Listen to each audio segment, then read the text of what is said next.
Not too high, not Yep. too low. I know. I don't know if I want All to be right. taller. Yeah, And we're live. Yay. Ooh, this is awesome. So, welcome. Welcome again to another episode of the Curious Leaders Pathway. Today, our topic is What's Up, ChatGPT? What's up? What's up? What's up, ChatGPT? I'm Todd Cargus. I'm here with Katarina van Medel, Kat, and Joanne Stone, who are my favorite co-conspirators, and and we're going to talk about ChatGPT, artificial intelligence, what that's doing within the context of leadership, and what these kinds of disruptions can bring, and what kind of threats they can bring. What do y'all think? I mean, what gets me always is this whole thing about the what is the emotion that comes up, and Mm. is what I think we were talking about it earlier. What activates within you, right? When some of these things happen. So, uh, and then so it started with me, even like with the chat GPT, and I saw a post, and I've been hearing all the wrestling, and I have my friends on who are all in IT. They're like, oh, that's it, I mean, that this is it, this is the world. It's going to be chat GPT. And I go, what the heck is chat GPT?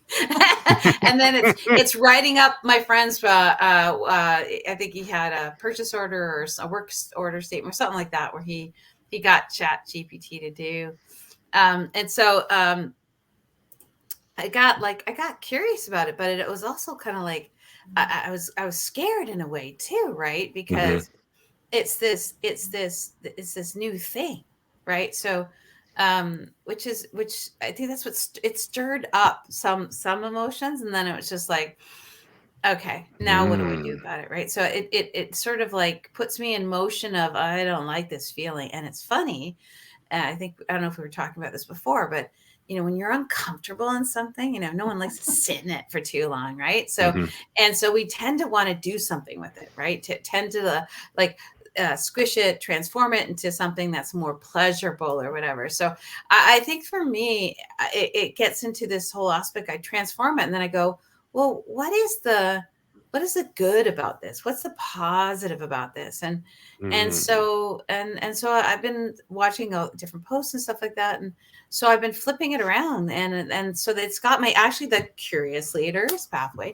It's got me curious, right? What could it potentially mean in this point in time to the different people that are out there? So, anyways, that's what's sort of. I'll start off with that, but I have more to add. But that's what got me going. Mm. What could it mean? Mm-hmm. How about you, Kat? Yeah. What comes to you? Um, so, Joanne, you made a really interesting comment right before we went live, which is there's so many things that are coming at us left, right, and center, right? And ChatGPT is just one of them. It's not the only one. And really, we're entering this world where things are going to be much more volatile, much more unpredictable. It's a whole new world we're going into. And I think I said it on one of our previous discussions. We're basically going back to where we were 60, 70 years ago, which is kind of the norm, where we have multiple global players that are playing different games. So China is now equal to the US. We have Russia is exercising their might, and we're getting other players globally in the world. So just on the political basis, we're going to have lots of uncertainty. If you then layer on technology used by different people for their own reasons, really we're going into this world that's totally unpredictable and lots of potential threats. And so ChatGPT to me is just one example of a threat, even though it's not necessarily even a big threat. It's just some sort of, AI might be a slightly bigger threat. ChatGPT is just part of it. Mm. What we really need to do is make sure that we're putting it in context of what are we actually talking about, because ChatGPT is a tool and it's not its own entity. So what we first need to do is figure out what's the context of what we're talking about, and then where do the threats and the opportunities arise from? So what we have to learn to do is really think much more analytically, much more strategically, in order to first assess what's happening, then assess whether or not it's an opportunity or a threat, who it's an opportunity or threat for, because all three of us have different skill sets. So ChatGPT personally will be more of an opportunity to one of us and less of an opportunity to one of us, more of a threat to one of us and less of a threat to one of us. Like each of us are going to have different relationships to it, right? So I think it really, there's a lot of people really, for very good reason, very concerned about what ChatGPT and AI and machine learning and all the other things that we're talking about represent. But what we need to do is recognize it's a tool. And ultimately, we need to choose to be the masters. If we react only with fear, if we only react with, irrational exuberance, to use that term, then we're basically no longer the masters. Then the tool is the master, right? So I'm hearing that you recommend a measured approach yeah. To ChatGPT or possibly to artificial intelligence more broadly, and I think there's a lot of wisdom in that, particularly as that, which isn't surprising because I do think you're very wise. Well, thank you. But but I it have would been fooled. well, no, and I think particularly because it's so very, very brand new. Yeah. Apart from the people who created the code at OpenAI for ChatGPT, we know less about ChatGPT than we do about COVID, and we know virtually nothing about COVID. For Wow. example, Well, that's a that's whole the different context. topic. So Yeah. No, but that's a great perspective too. Yeah. Wow. So a measured approach is really interesting to this, and I think the other thing that I love about what you said, Kat, is at least I think you said it. One of you did. One of the other smart people on the panel said this. But ChatGPT is a tool. It's not HAL from 2001. It's not Skynet from Terminator. Nor is it Data from Star Trek. Right? Like there's all sorts of things that we may want it to be, and perhaps those of us who consume a lot of science fiction, like me, really, really want to turn it into something more than just a tool and anthropomorphize it. And it's really going to be important to remember not to do that as we go through this. At least I think it will be. It will be for me.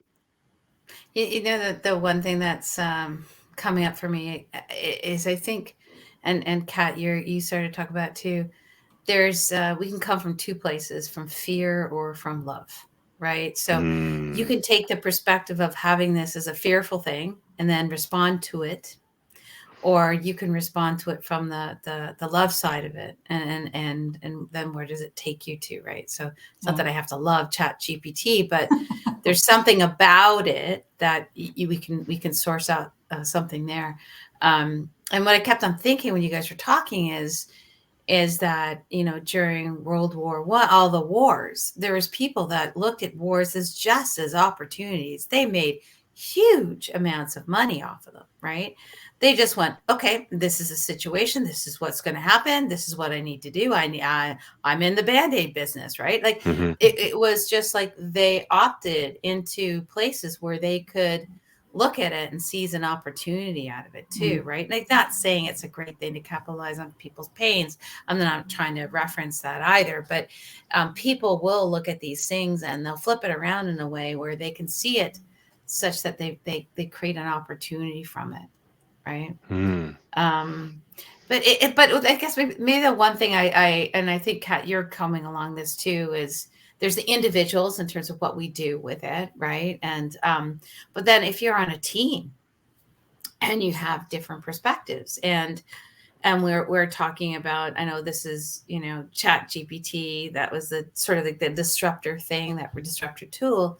And if you are a magazine house or whatever the case may be, where maybe your sole business is actually, or your teacher or whatever the case may be, but your business has a lot to do with writing. It's like, so how does that team, how do you work with that team? How do you kind of like bring out the elephant, I would say, in the room about that? Because now people's safety and people's like, their worlds are becoming unknown. And now it's like, now what do we do? And again, it's like COVID. We don't know exactly everything yet, right? But we start to dramatize. Oh my gosh, this. We need to do this. And it's incredible, like what people are coming up with in their mind, which is, it could possibly happen. I don't know. But so I wrote on LinkedIn today on somebody's comment that we need to develop AI, and that's going to be developed anyways because there's so much money to be made that's not going to stop, right? And there's value in it too. But concurrently, what we have to choose to do is also develop the human intelligence. And to answer your question in terms of what teachers are doing, there's different teachers. Because I teach, I'm paying attention to what other people are doing. And some professors, I'm going to talk about professors because I'm obviously in the whatever school system I'm in. In that world. It's not, what in is that world. The college university thing, whatever that's called. Sure. Yeah. Higher education. There we go. That's what I do. Thank you. Yep. So there's some professors that are encouraging their students to use ChatGPT as sort of a starting point to say, get ideas and blah, blah, blah. And then there's some professors who are just sort of thinking, stay away from it. It's not going to help you. What I've chosen to do with how I teach is that I don't think my students really like it necessarily, but it's like, go ahead and use ChatGPT, but make sure that you put references. You have to have a proper bibliography, and it has to be quite extensive.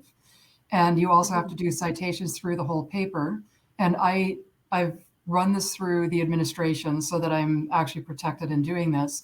And I said, I can reduce your marks of your total paper by 50%, 50, if you do not have proper referencing, because I have to assume you got it from ChatGPT, right? I want you to use it. I want you to learn to use it well. I want you to make friends with AI because it's here to stay, but just make sure that you're referencing it, right? So that's what I'm doing on the teaching side. What I think, going back to this idea of human intelligence, what we have to learn how to do, and Todd, you and I were talking about this before we got live, is what we have to learn is how to be much more critical. And we have to, and I'm kind of repeating what I said before the show, but I don't know how you would recognize these really high quality deep fakes, whether it's video deep fakes or, AI writing or whatever. With AI writing, there's actually quite a few scanning systems where they can identify what's AI. But really what we just need to do is learn how to really be critical about what we're reading and seeing, and really making sure that we're validating it or being skeptical enough to say, here's what I read, or here's what the information I've accessed. It makes sense to me. I found some validation, but really I don't quite know if it's true. So we just have to live our life from now on, assuming that we're actually dealing with false information, or at least partly so. So I love where that's going, because you started with sort of the development of our humanity in response to this, and I also want to call some attention to a comment that we have in the chat now. And Manal says, here, I'll put it up on the screen.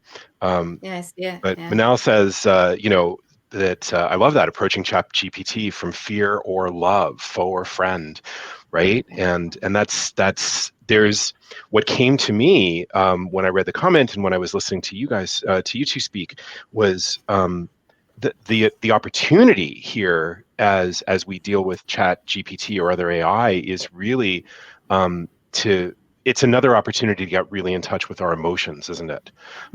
With how we feel within this, and using those emotions to do exactly what you're describing, Kat, to really sort of, use them in a critical way that maybe we're not accustomed to.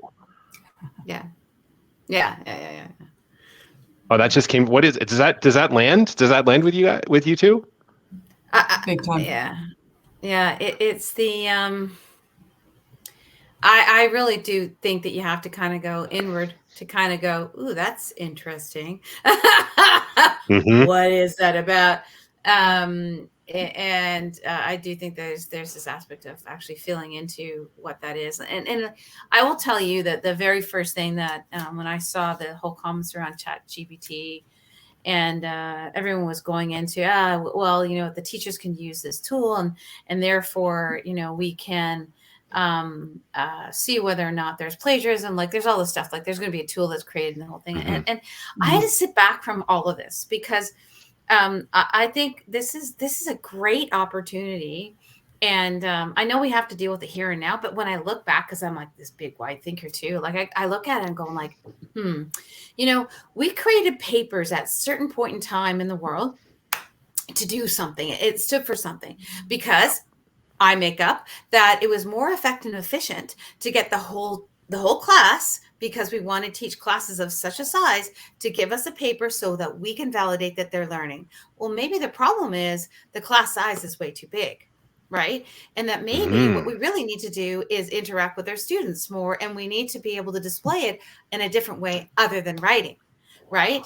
And so, and or maybe there's something else totally different that's there. I don't know. Reverse engineer it for all. But the thing is, I think fundamentally, it's pointing to the places where we're broke, right? And that we might have to change. And so, and that's okay too. Like it's like it's pushing us to evolve into something new, right? And take that as another opportunity. Wow, great. So for me, that's sort of that's what was coming up for me. But I understand fundamentally that's a really hard thing to do. But this is what I'm hoping it pushes us. I'm hoping it pushes us towards more of those individuals and interactions, right? As we would say from an agile perspective. But is it more of a conversation? It's more us understanding the students. Is it understanding in a different way? Like, I don't know what that looks like, but that's what came up for me. Right. Ooh, oh my gosh. People are just like boom, boom, boom, boom, boom. But yeah, that's sort of the, and I know I saw Katrina go like this. So now I'm curious, Kat. Go, you're the teacher, you're the professor. How would that change you guys? Well, what I love, the point that I was reacting to is basically what you're recommending is a systemic thinking, not systems thinking, a systemic thinking approach, right? And that's really what we need to do is we need to deal, and I've got all these on the brain right now, I'm sorry, but the three horizons, we have to deal with the immediate, the midterm, and the long term, right? And the immediate is how do we react specifically in whatever context we're working in or whatever context we're in? How do we make sure we react in the short term and actually react appropriately? And then how do we deal with the midterm and the long term? And what you're talking about with the systemic way of looking at things is the longer term one, but we absolutely positively have to look at that, right? For sure. Yeah, because it's not going to be the last. It's the first beginning of a tool. There's going to be more, right? Oh yeah. Yeah. Well, and it's going to move faster too. and there's no shortage of disruptive technology. Like we've all been around long enough to have experienced a lot of it. I mean, I carry around a supercomputer in my pocket. I mean, I look at cat videos on it, but I carry it around. So yeah, I think that's really, really interesting. And what I'm getting from both of you is this really sort of serious pivot that in this particular case, the way that we remain on top of this is to lean into our humanity. Like to really, really intentionally lean into our humanity. And I wonder what that means. Okay. To me, I always divide how people, this is based on the research the academic research I was doing, this is sort of the model that I built, is that we always have to think about our emotions and our physiological processes. Physiological processes are bigger than emotions, but emotions is kind of what we're aware of. And Joanne, you were talking about that. We have to think about what our competencies are. And I use the word competencies because what that is knowledge, skills, and mastery. Yeah, so it's not just what do you learn in a textbook, which is kind of irrelevant. It's what do you do with what that knowledge is? How do you develop skills? And then how do you actually develop mastery, the art of knowing when and how to apply certain types of knowledge and skills, right? Um, so the emotional piece, the competency piece, and also the historical pattern piece. And that's kind of where systems fit into as well. So there's the personal patterns that we come from. You know, our cultures, our families, our education, all sort of influence how we think and how we feel. Those are the patterns. But there's also all sorts of societal patterns and systemic patterns that influence how we behave, how we think, what we do. Everything that we've been doing in terms of ChatGPT is we're sort of looking at things in ways that we can control things.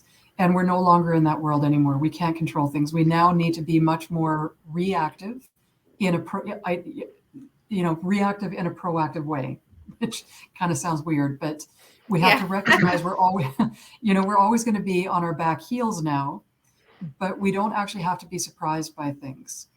So what we have to learn to do is sort of knit together these, the emotions, the patterns, the competencies, and keep learning how to evolve them individually, collectively, and societally. And all of that is fundamental change on how we think, we feel, and we act. So the question, what does humanity actually mean? Humanity means this idea of individual, collective, and systemic. It means that our whole bodies, which is all the inherited learning that we've got, inherited patterns, which are, everything from epigenetics to observed to cultural learning to whatever. So those are all the pattern pieces. All of those things make up what we are as humans and as humanity as a whole. When we face something new and challenging, and Joanne, this is exactly what you were talking about, is, we'll have an emotional reaction, but we'll also have the pattern reaction. We have the immune system kick in terms of, but my family has never done it that way, or my culture doesn't do it that way, or my profession won't allow that, right? So we get really stuck in these old patterns, and it's very hard to change them, but it's very possible if we learn how to do it, right? Is it? Oh, so what's coming to me as you're saying that is, and like I'm going back to some tried and true, and this is reading that I've been doing lately, but Carol Dweck and growth mindset versus fixed mindset, and this is really about, in order to navigate this, we really need to rapidly cultivate the growth mindset. Yeah. Which, again, like full circle, let's go back to curiosity, because that's one of the ways that happens. Right? Well, to me, it's actually, I think the better name, what Carol Dweck wrote about, I've actually read several of her papers. And what she wrote about, I think, is a little bit different than a lot of people, how people have adopted the information. So Fair. I think we're almost at a point where we need to come up with a new term. Instead of growth mindset in the true sense is absolutely the right thing. But really it's curiosity mindset.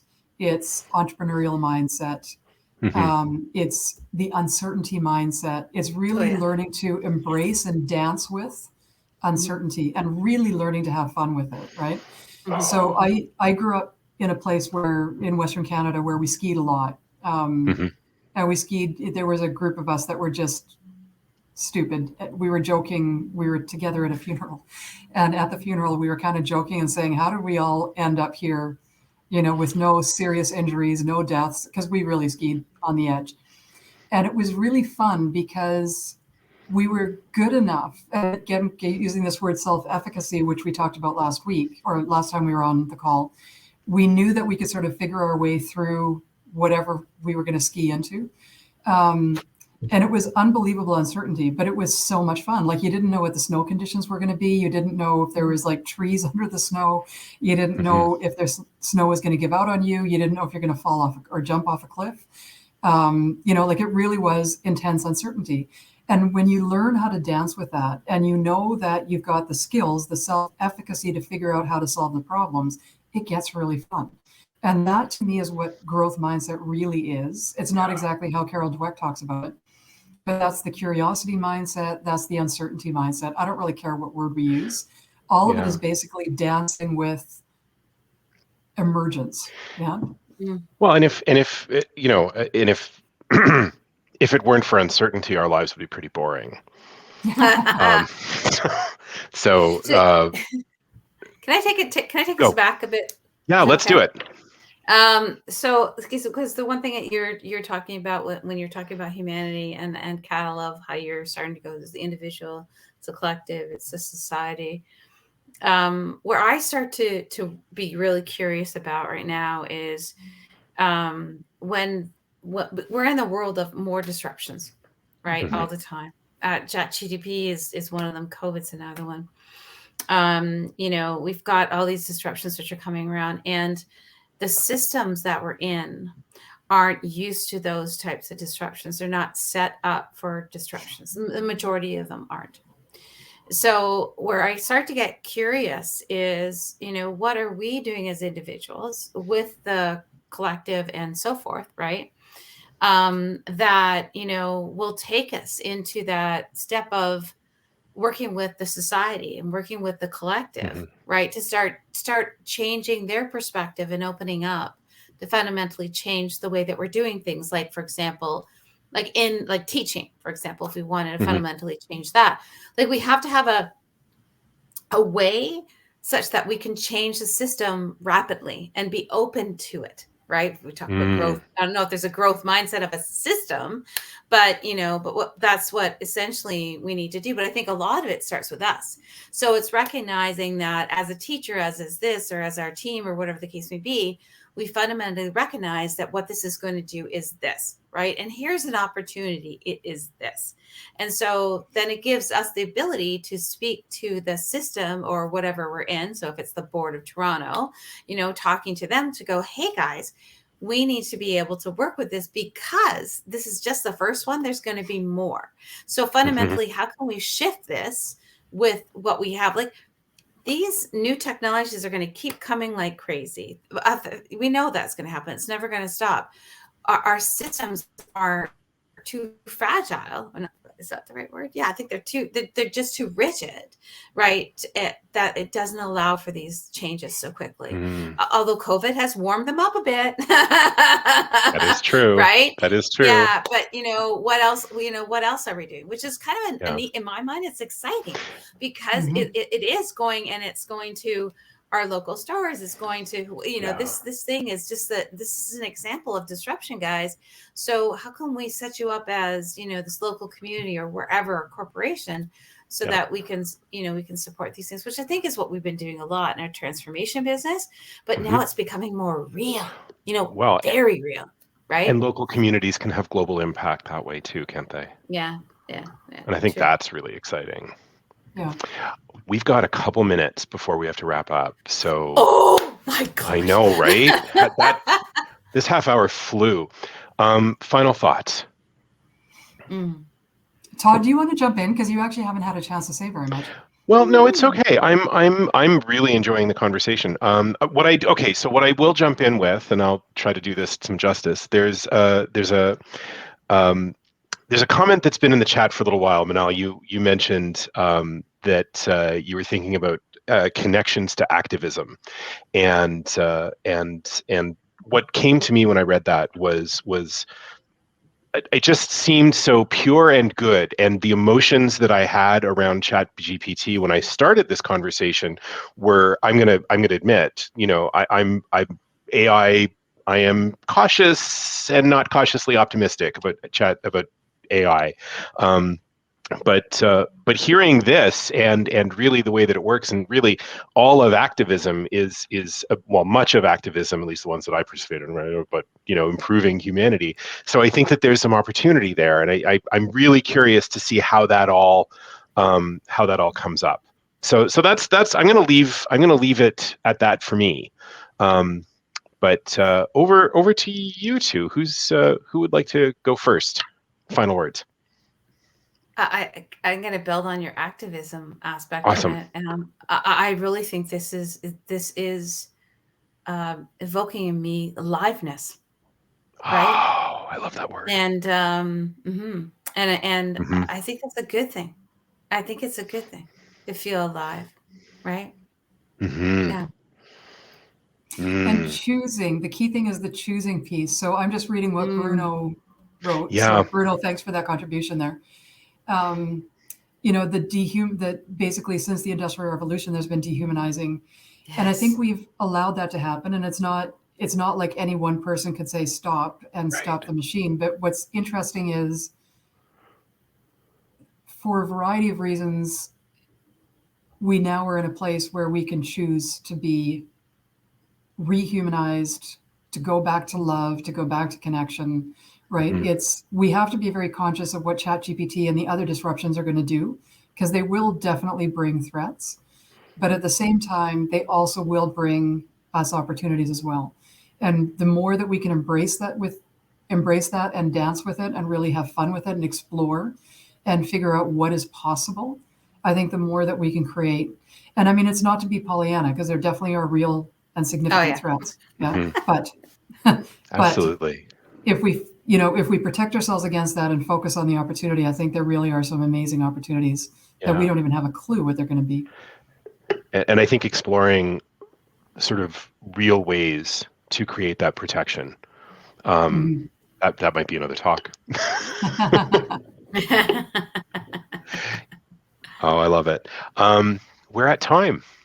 Wow. So Thank you. I know, right? So I'll sign off. Thank you. Thank you both very much, Thank always. you. It's such a I'm pleasure to speak Todd, with both of you. and I love talking to both of you. You know that. So Kat, Joanne, you are two of my favorite people, and I'm so Here, glad that we have this opportunity to do this, and I'm very grateful too for everyone who's joined us, and for those of you who've contributed in the chat. And again, this is a humongous topic, so much more than the three of us can cover in 30 minutes. So by all means, let's keep the conversation going. And the other thing that I'll say too is those of you who've been following us, you know that we do this every couple weeks.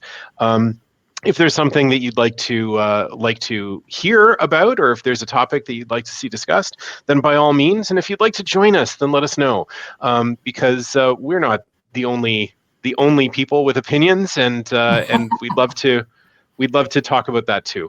So thank you very much. This is the Curious Leaders Pathway, and I'm going to sign off. All right. Thank you. Thank you very Thank you much. very Thanks, much. everybody. Bye bye. Okay, bye everyone.